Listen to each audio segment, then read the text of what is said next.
नमस्कार दोस्तों, stock market studies में फिर से एक बार आपको बहुत बहुत स्वागत है। तो आज यहाँ पे मैं बात करूंगा एक प्राइवेट बैंक नहीं, एक पीएससी बैंक के बारे में। देखिए, दो तरीके से बैंक होते हैं। एक एक होता है प्राइवेट बैंक और दूसरा होता है पीएससी बैंक। तो मैं आज डिस्कस करूंगा एक पीएसयू बैंक के बारे में, क्योंकि देखिए पीएसयू इंडस्ट्रीज में जितने सारे बैंक्स हैं, उनमें से नंबर वन बैंक कौन सा है आप सभी जानते हैं, एसबीआई मतलब स्टेट बैंक ऑफ इंडिया। और आज मैं जिस बैंक के बारे में बात करूंगा, उसका रैंकिंग करीबन करीबन 8 नंबर रैंकिंग में आ चुके हैं। तो मैं आज इसी के बारे में बात करूंगा, जिसका नाम है सेंट्रल बैंक ऑफ इंडिया। तो सेंट्रल बैंक ऑफ इंडिया के बारे में बात करूंगा, क्योंकि पिछले दिनों में इस कंपनी में एक बहुत बड़ा एक न्यूज आया था। उसके कारण करीबन करीबन 10% से भी ज्यादा तेजी देखने को मिला था। तो क्यों इस तरीके से तेजी हुआ था, इस तरीके से क्यों गैप अप में ओपन होने के बाद एक अच्छा खासा तेजी देखने को मिला था, उसके पीछे कारण मैं आपको डिस्कस करूंगा। तो वीडियो को लास्ट तक देखना, और अभी तक अपने इस चैनल को सब्सक्राइब नहीं किया है तो जरूर सब्सक्राइब कर लेना, क्योंकि आपको daily basis stock market information update चाहिए तो इस चैनल के ऊपर बने रहिए। तो चलो देख लेते हैं आज के स्टॉक के बारे में। देखिए, मैं चार्ट पैटर्न आपके सामने ओपन करके रखा। पिछले दिनों में देखिए किस तरीके से तेजी देखने को मिला था। करीबन 8 साढ़े 8% तक यहाँ पे जंप देखने को मिलेगा, और वो भी एक दिन में। तो इस तरीके से अचानक जाम होने के पीछे कारण कौन सा है, तो सबसे पहले वो मैं डिस्कस कर लेता हूँ। उसके बाद इस बैंक में निवेश करना चाहिए कि नहीं चाहिए उसके ऊपर डिस्कस करूंगा। तो कंपनी के ऊपर जो न्यूज आया, आप देख सकते हैं मनी कंट्रोल साइट के ऊपर जाएंगे तो इस तरीके से न्यूज को डिटेल्स आपको मिल जाएगा। आप देख सकते हैं central bank of India, central bank of India shares यहाँ पे देखिए surges 15% after after RBI lift, यहाँ पे देखिए रेस्ट्रिक्शंस। तो आरबीआई इसके ऊपर एक रेस्ट्रिक्शन लगाए थे, उस रेस्ट्रिक्शन हट जाने के बाद ही यहाँ पे देखिए 15% तक रेंज यहाँ पे देखने को मिला। तो कौन सा वो रेस्ट्रिक्शन था, चलो मैं यहाँ पे आपको डिस्कस कर लेता हूँ। हाँ, आप देख सकते हैं share of central bank of India 15.5% higher on Wednesday after the reserve bank of India remove the, यहाँ पे देखिए lender from promote conversation actions. तो sorry, promote promote corrective actions conversation नहीं, माफी चाहता हूँ। तो पीसीए जिसका नाम है, जिसका शॉर्ट फॉर्म है, यहाँ पे देखिए framework after more than 5 years. मतलब इस तरीके से जो आरबीआई ने जो रेस्ट्रिक्शन लगाया था, जो यहाँ पे देखिए प्रॉम्प्ट, यहाँ पे देखिए कॉर्पोरेटिव एक्शन जो पीसीए नाम बोला जाता है, तो इसके ऊपर 5 साल तक यहाँ पे पाबंदी लगाया गया था। और इसी के कारण स्टॉक में अच्छा खासा प्रेशर देखने को मिला था। और पिछले दिनों में आरबीआई ने इसके ऊपर जो रेस्ट्रिक्शन था वो हटा दिया गया। मतलब कंपनी ने जो केस किया था उसके ऊपर जीत चुके थे, और इसी के कारण स्टॉक में इतना शानदार यहाँ पे रैली देखने को मिला। तो अभी आपको जो मेन पॉइंट्स बताना है आपको, क्या इस तरीके से न्यूज के बेसिस से स्टॉक में तो जंप हो गया, तो क्या इस कंपनी के ऊपर निवेश करना चाहिए? तो चलो मैं उसके ऊपर बात कर लेता हूँ। सबसे पहले कंपनी के कुछ रेशियोज दिखाऊंगा।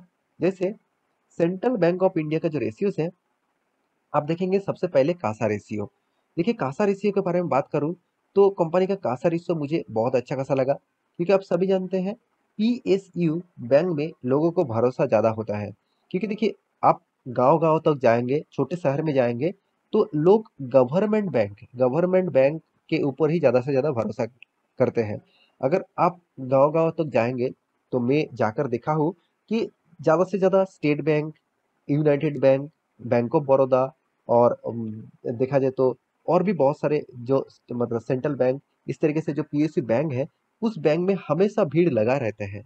अगर आप same to same private bank में जाएंगे, जैसे एचडीएफसी हो गया, जैसे कोटक हो गया, जैसे इंडसइंड हो गया, जैसे आईसीआईसीआई हो गया, जैसे मतलब एक्सिस हो गया, इस बैंक में जाएंगे तो उतना ज्यादा भीड़ नहीं मिलेगा पीएसयू बैंक के कंपैरिजन में।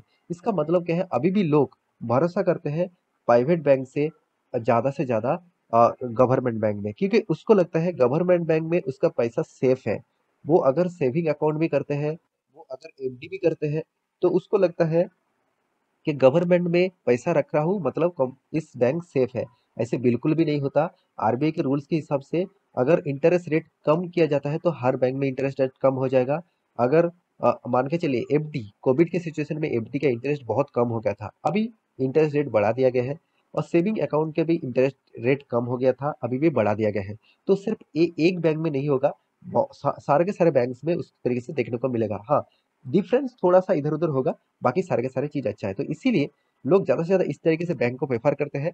तो इसीलिए देखिए कासा रेशियो आप यहाँ पे देख सकते हैं, परसेंटेज के हिसाब से ज़्यादा परसेंटेज देखने को मिला। तो कंपनी के बाकी पैरामीटर्स और रेशियोज़ के बारे में बात करूँ तो आप देखेंगे, तो इस कंपनी के ऊपर मैं क्यों नहीं भरोसा करता हूँ, वो मैं आपके सामने शेयर करना चाहता हूँ। सबसे पहले कंपनी के सीएआर परसेंटेज, तो सीएआर परसेंटेज क्या होते हैं? Capital adequacy ratio. तो कैपिटल एडिक्वेसी रेशियो क्या होते हैं? मान के चलिए आरबीआई ने एक पॉलिसीज़ लेके आए थे और आरबीआई ने एक बात हर बैंक को बता दिए थे कि आपके पास मिनिमम 9% से भी ज़्यादा कैश होना चाहिए। मतलब आपके बैंक के अंदर आपको 9% कैश रखना ही होगा, क्योंकि कभी भी किसी कस्टमर का जरूरत होगा, कभी भी किसी ने जो बैंक के ऊपर डिपॉजिट करके रखे हैं तो उसके लिए पैसे का जरूरत होगा, तो वो 9% कैश आपके पास होना ही है। तो यहाँ पे देखा जाए तो 14.81% है, चलो अच्छी बात है। तो कंपनी का कैश ऑफ लाइबिलिटी, तो सॉरी कॉस्ट ऑफ लाइबिलिटी 4.32% है। तो कॉस्ट ऑफ लाइबिलिटी भी कंपनी के देखा जाए तो कम है। ऑब्वियसली मैं जरूर कहूंगा इसका कॉस्ट ऑफ लाइबिलिटी भी कम है।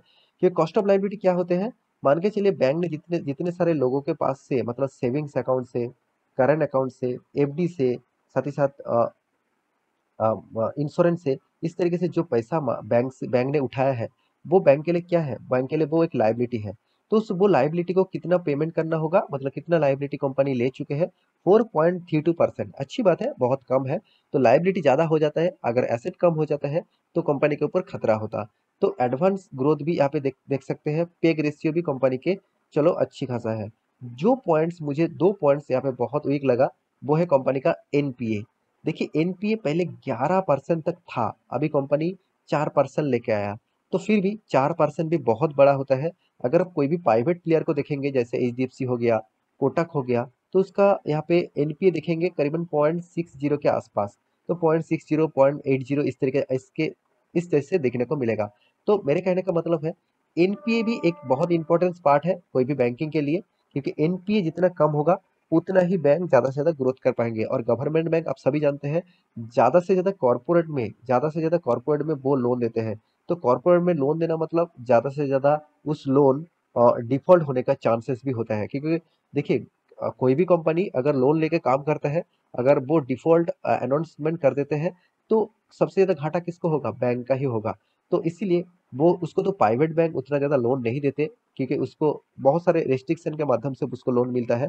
और गवर्नमेंट में कुछ इस तरीके से चीज चलता है, कुछ पैसे देकर वो इसका जो बैंक का जो मैनेजर्स होते हैं और भी बहुत सारे लोग होते हैं, तो इस तरीके से कुछ मैनेज करके उसको लोन मिल ही जाता है। तो मेरे कहने का मतलब है, अगर आपके पास सेंट्रल बैंक है, सेंट्रल बैंक ऑफ इंडिया है, तो आप कुछ सोच समझ के निवेश करना, क्योंकि कंपनी के मैं ये नहीं कहूंगा कंपनी प्रॉफिट नहीं कमा रहा है। हाँ बिल्कुल प्रॉफिट कमा रहा है, अभी तो फिलहाल के लिए प्रॉफिटेबल है। पहले कंपनी लॉस करते थे, और वो भी बढ़िया लॉस था, ज्यादा से ज्यादा लॉस यहाँ पे देखने को मिला था। और कंपनी के ऊपर जो परसेंटेज है, तो सीएआर परसेंटेज के बारे में बात करूं, तो कंपनी का परसेंटेज भी यहाँ पे आपको नेगेटिव दिखा। और सेल्स ग्रोथ, कंपनी का प्रॉफिट ग्रोथ भी यहाँ पे इस तरीके से कुछ देखने को मिला। तो कंपनी का यहाँ पे देख सकते हैं, यहाँ पे देखिए compounded profit and loss growth जो है, आप देख सकते हैं यहाँ पे परसेंटेज भी आपको अच्छा खासा दिखेगा प्रॉफिट के बारे में। और लॉस मतलब सेल्स के बारे में बात करूँ तो कंपनी का सेल्स बहुत डाउन है। तो कंपनी रिटर्न तो आपको लगातार नेगेटिव में ही दिया है, कुछ रिटर्न नहीं मिलेगा इस तरीके से कंपनी के ऊपर। तो इसलिए इन्वेस्टर भी इस तरीके से कंपनी के ऊपर भरोसा नहीं करता है। एफएस के पास तो कुछ हिस्सेदारी ना के बराबर है, और डीएस के पास छोटा मोटा हिस्सेदारी है, और पब्लिक के पास भी हिस्सेदारी है। ज्यादा से ज्यादा गवर्नमेंट खुद के पास ही हिस्सेदारी रख के अभी रखे हुए है। तो फ्यूचर में क्या होगा वो तो देखा ही जाएगा। तो इसका चार्ट पैटर्न के ऊपर बात करूँ तो पिछले दिनों में जो कैंडल बना है वो एक बिग कैंडल, और वो भी देखिए बढ़िया कैंडल बना है जरूर, मगर यहाँ पे जबरदस्त सेलिंग हुआ है। मतलब हाई लेवल में ब्रेक अप होने के बाद भी जबरदस्त सेलिंग, इसका कैंडल देखिए कितना बड़ा सेलिंग हुआ है। मतलब जितने बायर था वो तो ट्रैप हो गया, और ज्यादा से ज्यादा सेलर यहाँ पे एक्टिव हो गया। तो इस कंपनी के चार्ट पैटर्न के हिसाब से मैं 1 वीक के चार्ट पैटर्न आपके सामने ओपन कर दूं, तो आपको कुछ सिनेरियो इस तरीके से दिखेगा। अब लॉन्ग टर्म पीरियड के लिए चार्ट पैटर्न आपको दिखा दूं, देखिए कंपनी में लगातार डाउनफॉल, और कंपनी यहाँ पे रोड रेंज में ही काम कर रहा है। तो मैं इस तरीके से कंपनी को प्रेफर नहीं करता हूँ, और इस कंपनी के ऊपर मैं निवेश भी नहीं करके रखा हूँ, क्योंकि मुझे इस तरीके से कंपनी उतना खास नहीं लगता है। क्योंकि इसमें इन्वेस्टमेंट करूँ क्या और मुझे मिले क्या, वो अलग बात हो जाएगा। तो इसलिए मैं इस कंपनी के ऊपर भरोसा नहीं करता हूँ। आप इस कंपनी के ऊपर निवेश करके रखे हैं, तो कमेंट ज़रूर करिएगा और इसी तरीके से वीडियो पाने के लिए चैनल को सब्सक्राइब भी करिएगा। मिलते हैं नेक्स्ट टॉक लेके, तब तक के लिए अच्छे से रहिए, अपने ख्याल रखिए। Bye bye.